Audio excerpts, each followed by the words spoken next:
Bonjour et bienvenue pour ce nouveau tutoriel sur Cinema 4D. Aujourd'hui on va voir de l'expresso. En fait je vais répondre à une question qui m'a été posée par message privé. Il y a quelques temps, j'avais fait un tutoriel où j'expliquais comment on pouvait faire un vérin. J'avais montré ça avec des tags, cibles et des cylindres. Alors ça faisait un truc du genre comme ça, il y avait deux cylindres, dont un petit peu plus fin que l'autre. Il y avait des neutres, et en fait un neutre en haut, un neutre en bas, si je me trompe pas.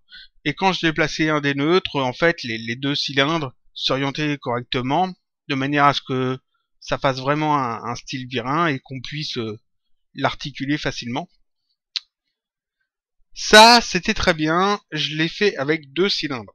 Et donc une personne qui me pose en message privé, il y a quelque temps, comment on peut faire la même chose, mais en utilisant non pas deux cylindres, mais trois, c'est-à-dire un troisième comme ça, en plus, et que les trois fonctionnent bien. C'est-à-dire que pour celui des extrémités, celui qui est ici, et celui qui est ici, aucun problème, mais pour celui du milieu, problème, comment faire en sorte qu'il se tourne dans le bon sens, qu'il suive bien l'axe qu'il faut, qu'il s'oriente correctement, etc. Ça pose problème à cette personne, et donc la personne me pose la question en message privé, et j'ai trouvé la question intéressante parce qu'en fait, oui, je l'ai pas expliqué, et puis c'est un truc qui est assez bête à faire, mais il faut y penser. Donc on va voir ça tout de suite. Pour faire ça, on va utiliser de l'expresso. Alors rien de compliqué, hein, que des choses qu'on a déjà vues. On va utiliser les tags cibles, comme pour l'ancien tutoriel, un tag aligné sur la spline et une spline. Et puis normalement ça sera bon. Donc ce que je vais faire, je repars sur une scène blanche. J'ai besoin donc de 3 cylindres. Donc je vais faire 3 cylindres. Alors le premier cylindre, pour me simplifier un peu les choses, vu que ici l'axe bleu c'est l'axe de la profondeur, les alignés sur la spline utilisent cet axe pour justement, pas alignés sur la spline, les tags cibles utilisent cet axe justement pour indiquer le sens du cylindre. Il faut que cet axe soit sur la hauteur du cylindre, ou que le cylindre soit bien positionné sur l'axe. Donc ici je ne veux pas le laisser en plus Y, ce cylindre, dans ses propriétés, je vais le mettre ici en plus Z. Voilà, comme ça il se met bien dans le même sens que l'axe bleu. Ça me simplifiera les choses. Je vais également aller ici dans couvercle et puis mettre un petit biseau, donc je coche biseau, je laisse 5 ici, ici on va mettre 3 cm, ça devrait être bien. Je fais un petit rendu pour voir, 3 cm c'est bien. Donc là j'ai un premier cylindre de fait, on va faire ça comme ça, parfait. J'ai un premier cylindre de fait, je pourrais diminuer un petit peu ces segments, c'est pas nécessaire ici. Il m'en faut 3, donc je vais en faire un deuxième.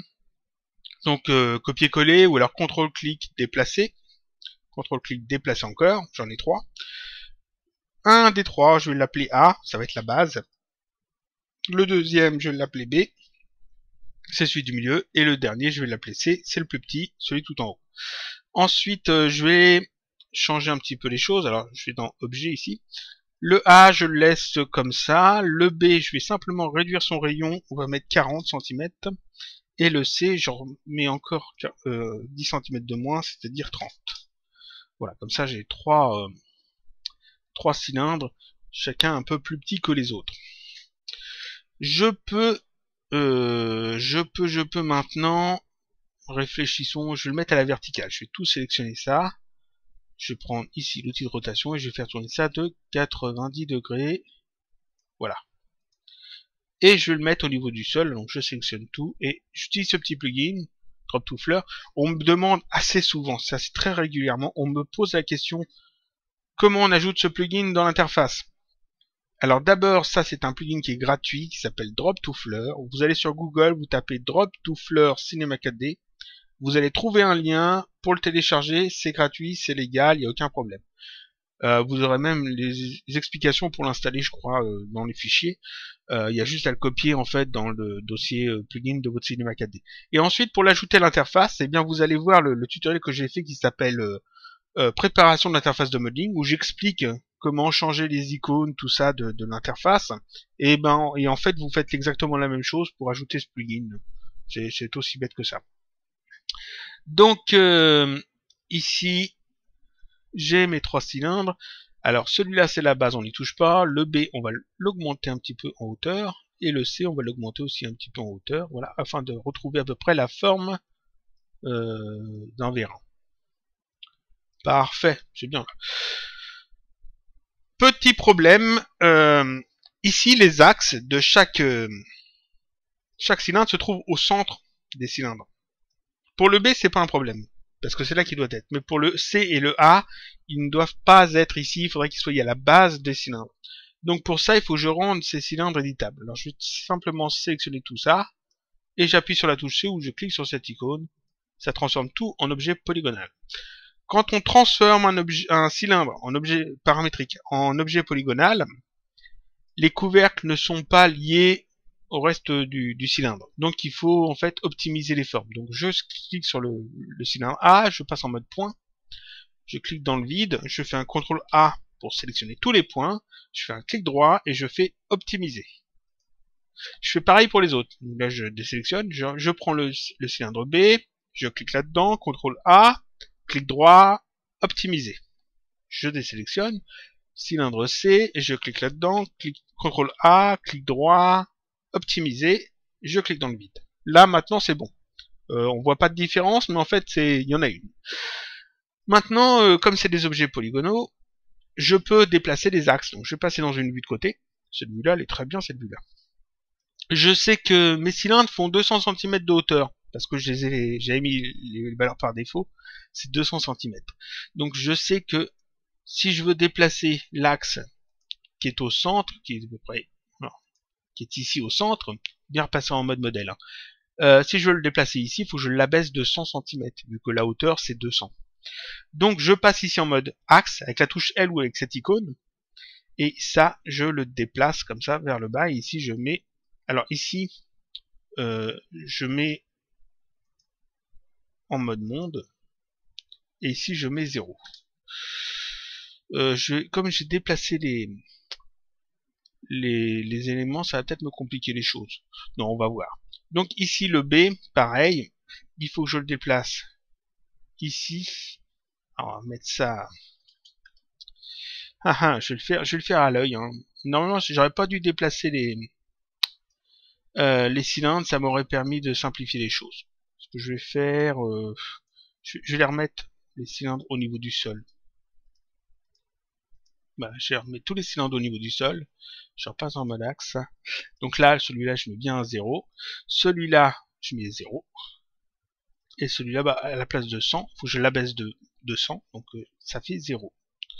Le B c'est idiot, il fallait que je le laisse à 100. Il faut que je le laisse bien au milieu, le B. Donc voilà, alors je récapitule. Ici, les axes, l'axe du cylindre A, il est à la base. Donc ici, à la valeur 0, vu que j'ai mis le cylindre au niveau du sol. Le B, l'axe est bien au milieu. Et le C, l'axe est bien en bas, à 0 aussi. Je suis pas en mode axe, je suis repassé en mode modèle. Et là, je peux déplacer mes cylindres comme je veux. Maintenant, il faut que le cylindre C et le cylindre A se pointent l'un l'autre. Comme j'avais fait pour l'ancien tutoriel sur les vérins où il y avait que deux vérins. Mais il me faut aussi des neutres pour justement simplifier un petit peu la manipulation ensuite. Donc je vais ajouter des neutres. Alors je vais ajouter 2 neutres. Je vais utiliser le petit truc qu'on a vu dans un tutoriel il y a pas longtemps. Je sélectionne le premier objet, le premier cylindre A. Je vais dans personnage, conversion, convertir en élément neutre. Ça me crée un élément neutre qui se place pile à l'endroit de l'axe de l'élément A et qui a le même nom. Je prends le cylindre C, personnage, conversion, convertir en élément neutre. Pareil, ça me crée un élément neutre qui se trouve pile à l'endroit de l'axe du cylindre C et qui porte le même nom. Voilà. Je vais mettre le cylindre C dans le neutre C et je mets le cylindre A dans le neutre A. Voilà, donc j'obtiens à peu près ça. C'est le neutre C avec son cylindre dedans, le cylindre B tout seul, le neutre A avec le cylindre A dedans. Maintenant, sur le cylindre A, je vais ajouter un tag cible. Donc clic droit, propriété Cinema 4D, cible. Et je sélectionne le tag cible. Dans ses propriétés, ici dans cible, je vais indiquer le neutre C. Voilà. Je sélectionne le cylindre C, je fais un clic droit, propriété Cinema 4D, cible. J'ajoute aussi un tag le cible. Je clique dessus, ici dans cible, je vais indiquer le neutre A.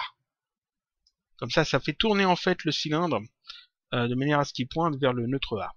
Si je déplace maintenant ici le neutre C, voilà, on peut voir que le cylindre est toujours là. Et si je le déplace comme ça, on peut voir que les deux cylindres suivent bien correctement comme il faut. Ça, c'est ce que j'avais fait dans l'ancien tutoriel. Mais comme on voit ici, le cylindre du milieu, lui, il n'est pas géré.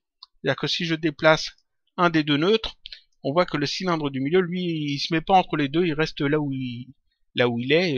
Ça, c'est le problème. Donc maintenant, on va changer ça, on va corriger ce petit problème. Je vais ajouter un neutre dans ma scène, que je vais appeler Expresso. Voilà.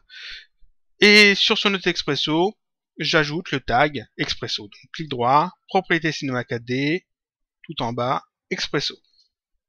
Ça m'ouvre la fenêtre Expresso. Voilà. On va faire tout bien comme il faut. Comme ça. Parfait. Il va me falloir également une spline. Donc ça, je le ferme temporairement. Je vais ici choisir une spline linéaire et je vais faire simplement 2 points dans la scène. Un ici, un ici. Totalement au pif. Juste 2 points. Pas 3, pas 4, pas un seul. 2 points, c'est très important, il n'en faut que 2. Ces 2 points, je vais les déplacer avec Expresso.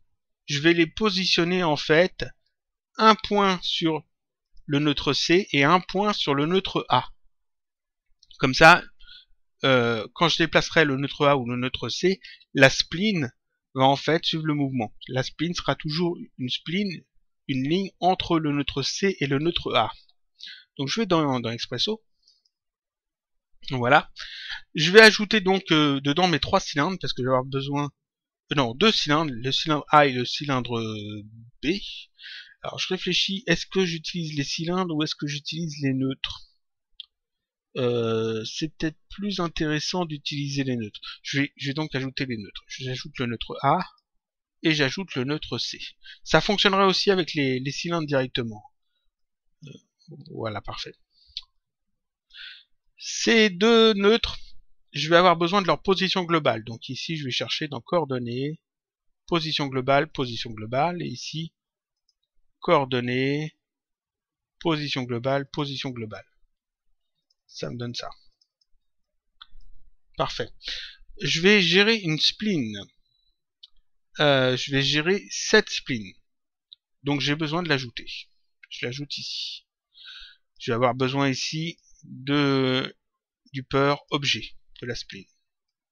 Parfait. Et ce que je veux gérer sur cette spline, ce sont ces points. Donc ici, je vais aller chercher dans Expresso, Généralité. Ici, le nœud qui s'appelle point, je l'ajoute. Je l'ajoute 2 fois, parce qu'il y a 2 points sur la spline.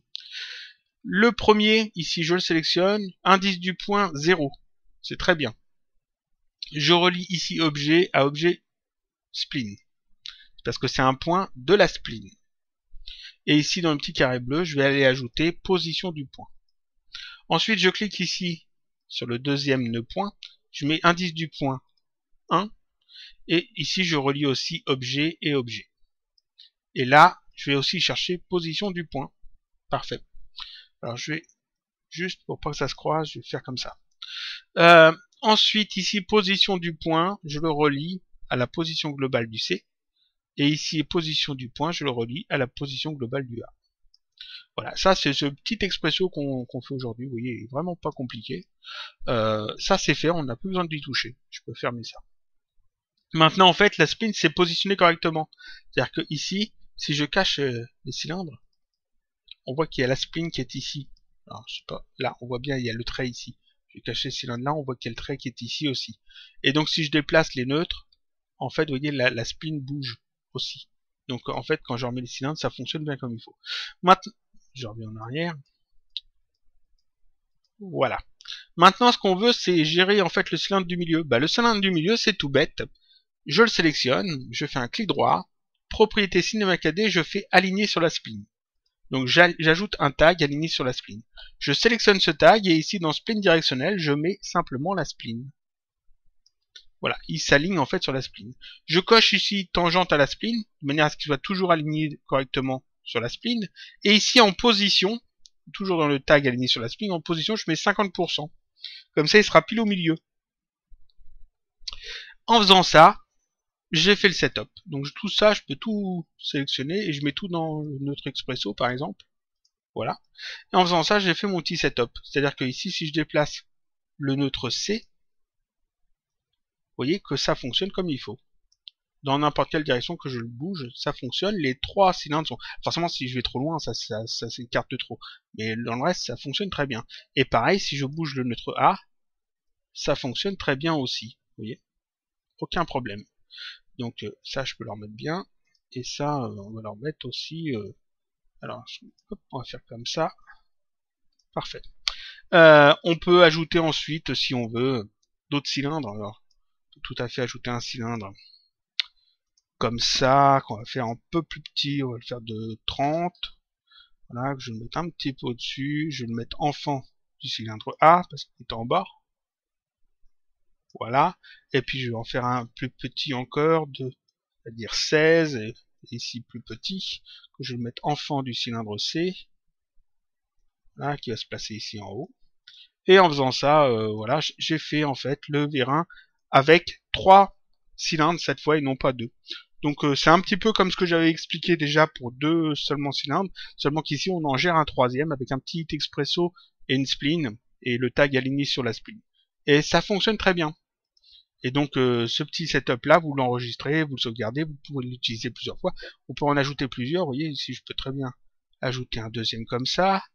Je déplace un petit peu ce neutre là ici, je déplace un petit peu ce neutre là ici, voilà, comme ça je peux sélectionner ces deux neutres là, et puis je peux jouer avec les vérins comme ça, et j'ai un truc qui est totalement fonctionnel, euh, avec en fait 3 fois rien, hein, c'est juste quelques tags, classiques de positionnement, le tag cible, tag aligné sur la spline, et un tag expresso avec un expresso dedans qui est vraiment très simple. Il est vraiment pas compliqué.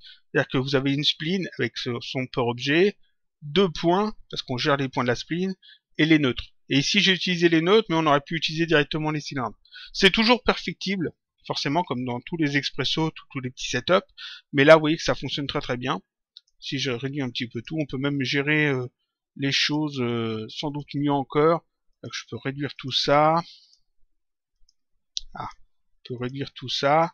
Je pourrais simplifier encore des choses, rajouter des cibles. Alors, chose intéressante aussi, par exemple, les différents neutres ici, on peut aller leur donner une couleur d'affichage. Alors, du orange, on garde les bonnes habitudes. Et puis ici, leur donner une forme, on va dire un pentagone de 50 cm. Oh, plus. 180, 80 c'est bien. 80, voilà. Comme ça, j'ai le truc pour les sélectionner facilement. Vous voyez, je peux cliquer facilement sur un et le déplacer. Et on peut aussi d'ailleurs, je resélectionne tout ça. Ici, orientation de la place de caméra, je vais mettre le plan XZ. Donc oui, c'est XZ. Voilà, parfait. Et donc je peux les sélectionner, les déplacer comme je veux. Voilà, jouer avec sans aucun problème. Ça fonctionne très bien, c'est simple à faire et voilà. Donc ça c'était un petit tutoriel sur Expresso, sur les tags et surtout pour répondre à cette question comment faire des vérins avec trois cylindres. Il y à noter que il y a une autre méthode. Il y a une autre méthode que j'aime moins, mais que j'expliquerai pas, mais qui consiste à simplement utiliser un nœud Expresso et puis le nœud clampé. Cette méthode vous la trouverez ici si vous cliquez dans Aide et vous allez ici sur Tutoriel. Et puis ensuite vous cherchez dans les tutoriels Expresso. Normalement il y a justement le bon je montre pas parce que j'ai pas les droits je pense pas avoir les droits de montrer l'aide de Cinéma 4D, mais il y a un tutoriel écrit qui explique justement comment faire ce genre de choses avec 3 cylindres et le nœud mélangé. Le mélanger et le nœud clampé aussi qui est très utile, je m'en sers assez souvent. Euh, mais cette méthode, la méthode que moi je donne là, je la trouve plus simple, je la trouve plus pratique et puis en plus je trouve que c'est plus souple à utiliser puisqu'on utilise une spline. Et puis la spline, euh, on lui donne la taille que l'on veut, etc. Enfin bref, je préfère franchement. Mais sinon, faut savoir que c'est faisable sans. J'avais rien d'autre à dire. C'est un tutoriel assez court. Je vous dis à la semaine prochaine pour un autre tutoriel, toujours sur Cinéma 4D.